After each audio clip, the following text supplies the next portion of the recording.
Now to Labor News, Director of Labor Robert Farquharson says amendments to the labor laws are moving ahead. This as union leaders threaten to turn up the heat if government does not make the necessary changes. Yesterday, labor leaders addressed the Sandals termination issue and the Nolly Prosequi, expressing disappointment in how the matter was handled. As chairman of the National Tripartite Council, Farquharson says meetings have already been held between government representatives, the union and employers, and the council is in the final stage of discussing proposed amendments to the Employment Act of 2001 and the Industrial Relations Act of 1970. With regards to the Employment Act, Mr. Farquharson says the key emphasis is on redundancy. The manner in which payment workers are made redundant, the compensation which they receive for redundancy, as well as all matters related to redundancy. We are very, very concerned that a number of payment workers have been made redundant and are terminated without cause.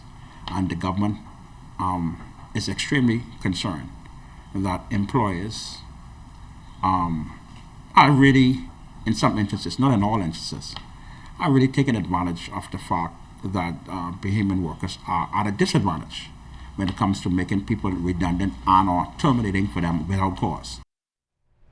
As for the Industrial Relations Act, it deals with the regulation of trade unions and how they interact with the employer. Presently, Mr. Farquharson says there are some deficiencies.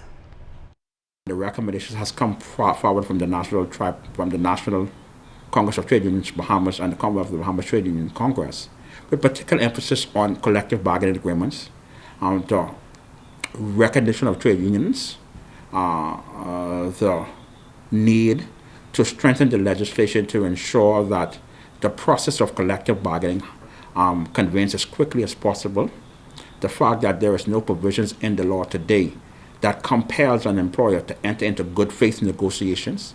And so those are some of the things that consideration is being given to put a time frame for recognition for employers, for the minister to make a determination, and to put a time frame in the law for employers to enter into good faith negotiations.